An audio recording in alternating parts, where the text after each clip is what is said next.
Hello and welcome again to YouTube Sahili channel. आज हम 5 food categories को समझेंगे जिससे स्त्री बीज मजबूत होते हैं, ओवरीज का फंक्शन अच्छा होता है और कुल मिला के हार्मोन्स आपके संतुलित हो जाते हैं, प्रेगनेंसी के चांसेस फेयर हो जाते हैं। सबसे पहले हम समझेंगे चाय के बारे में, क्योंकि चाय तो हिंदुस्तानियों की बहुत पसंदीदा चीज है।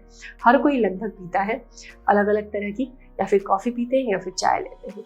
सो बेबी प्लानिंग में चाय हेल्प कर सकती है अगर उसकी ऑप्शन आपने सही चुना है। तो रास्पबेरी टी एक ऐसी टी है जो कि एग के डेवलपमेंट को सपोर्ट करती है, क्योंकि इसका एक्शन हार्मोन्स पर होता है। चाय में बहुत सारे ज़बरदस्त कंपाउंड्स होते हैं जो कि आपके एग डेवलपमेंट के लिए जो हार्मोन चाहिए उनको सपोर्ट करते हैं, जिससे एग डेवलपमेंट अच्छा होता है। तो नंबर 1 रास्पबेरी टी ले सकते हैं। तो नीचे डिस्क्रिप्शन बॉक्स में इस चाय का लिंक दिया हुआ है, आप ऑनलाइन परचेज कर सकते हैं।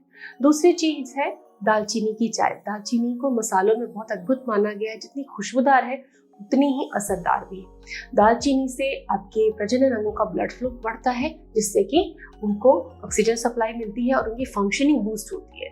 तो दालचीनी की चाय लेने से ओवेरियन सिस्ट भी ठीक हो जाती है और एग डेवलपमेंट भी अच्छे से होता है। तो ये दोनों चाय 1 या 2 बार आप दिन में ले सकते हैं। इसके साथ ही गुआवा लीफ टी भी अगर आप लेते हैं तो स्वाद के साथ आपको सेहत भी मिलेगी, उसमें बहुत सारे एंटीऑक्सीडेंट हैं। अब फल और सब्जियों की बात करें तो एग डेवलपमेंट के लिए कौन से फल और सब्जी है? तो फल और सब्जी में तो बुरा कुछ भी नहीं होता, सारे फल और सब्जी बहुत अच्छे होते हैं, लेकिन उनमें से कुछ जो खास रैंकिंग पे आते हैं उनको मैं बताना चाहूंगी कि चुकंदर, अनार, गाजर, बीन्स, टमाटर, इन चीज़ों को आप प्रायोरिटी से खाएं। बनाना भी आप ले सकते हैं, क्योंकि बनाना भी एक होल फूड होता है, बहुत सारा न्यूट्रिशन होता है उसके अंदर। तो इन फूड्स को आप लेते हैं तो बहुत फायदा होगा। साथ ही पत्तेदार जितनी भी सब्जियां, हरी हरी सब्जियां हैं, उनको आप कंज्यूम करें। कई बार हमने देखा है कि सब्जियां बहुत सारे केमिकल्स को यूज करके उगाई जाती हैं, तो उसके लिए मैंने अलग से वीडियो बनाया, जरूर समझ लीजिए, क्योंकि आजकल हमें बिल्कुल नहीं मालूम कि इसके सब्जी में कितना केमिकल पड़ा हुआ है इसको बढ़ाने और उगाने और ग्रो करने के लिए। सो प्लीज उन स्टेप्स को फॉलो करके सब्जियों को यूज करें, ताकि आपको उसमें पड़े केमिकल्स का हार्मफुल इफेक्ट ना मिले, आप सब्जियों का लाभ ले सकें, क्योंकि वो बॉडी में जाके टॉक्सिन्स बनाते हैं, लीवर और हार्मोन्स को इम्बैलेंस करने का कारक बन जाते हैं। उस वीडियो का लिंक भी डिस्क्रिप्शन में दिया है। अब ड्राई फ्रूट कौन से हैं? तो ड्राई फ्रूट तो बहुत सारे हैं, कि सारे ड्राई फ्रूट खाने चाहिए। कुछ खास बताती हूँ कि सारे ड्राई फ्रूट हर कोई हर रोज कंज्यूम नहीं कर पाता, लेकिन कुछ एक जो खास ड्राई फ्रूट्स हैं, जैसे कि अंजीर को बॉम्ब जैसी संज्ञा दी है, फर्टिलिटी बॉम्ब। ऐसा क्यों? क्योंकि इसके अंदर लगभग जितने तत्व चाहिए हमको एग की क्वालिटी बढ़ाने के लिए वो सारे मौजूद है। मिनरल्स, विटामिन, फाइबर, सब कुछ है इसके अंदर, कार्ब्स भी हैं।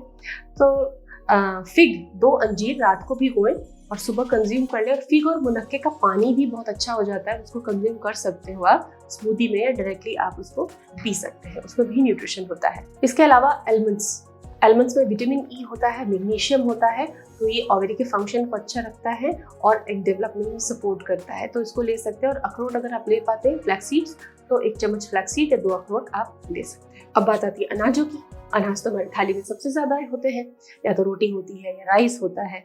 तो अनाज कौन से खाने हैं? तो मैं आपको कहूंगी कि आप गेहूं से बचें। गेहूं अगर आप नहीं खाते हैं, इसकी जगह पे दूसरी चीजों को जगह देते हैं, तो बहुत ज्यादा फर्क आपको देखने को मिलेगा। वेट में भी फर्क आएगा, डाइजेशन में भी फर्क आएगा, एनर्जी लेवल भी आपका बढ़ेगा, आपके हार्मोन्स तो बैलेंस होंगे ही होंगे। क्योंकि जो मैं श्री धान्य मिलेट्स की बात कर रही हूँ, उनके अंदर बहुत ज्यादा न्यूट्रिशन, विटामिन, मिनरल भरा हुआ है। ध्यान रखें वो प्रोसेस्ड ना हो। अब इसका एग्जाम्पल क्या है कि कैसे जानोगे आप कि ये मिलेट प्रोसेस्ड है या नहीं? तो आप बाजार में जाते हैं, शॉप पे जाते हैं, सामा के चावल बोलते हैं, व्रत में खिचड़ी बनाते हैं, सामा के चावल लेने जाते हो।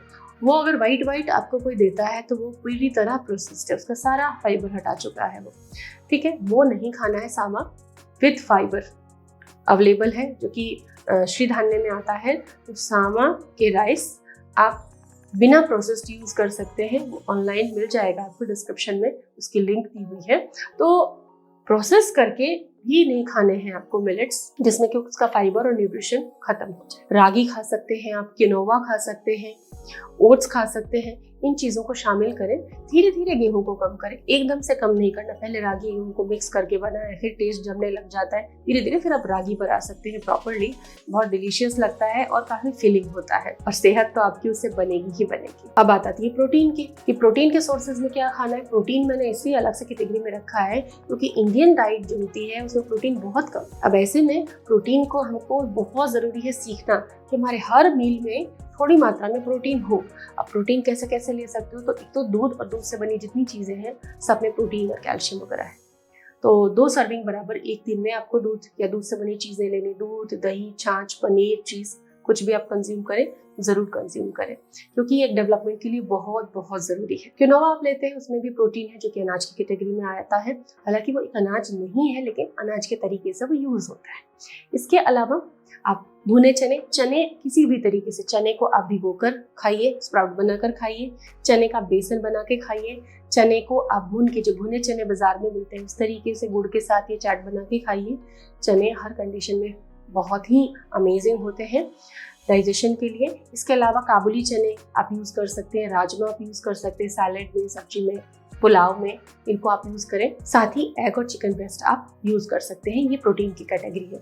तो ये जो 5 फूड कैटेगरी है, इनको अगर आप अच्छी मात्रा में सही तरीके से नियमित यूज़ करते हैं तो बहुत कम दिनों में, 10-15 दिनों में आपके बॉडी के अंदर आपको चेंज खुद ब खुद मालूम पड़ने लगेगा कि यस, असरदार तो है।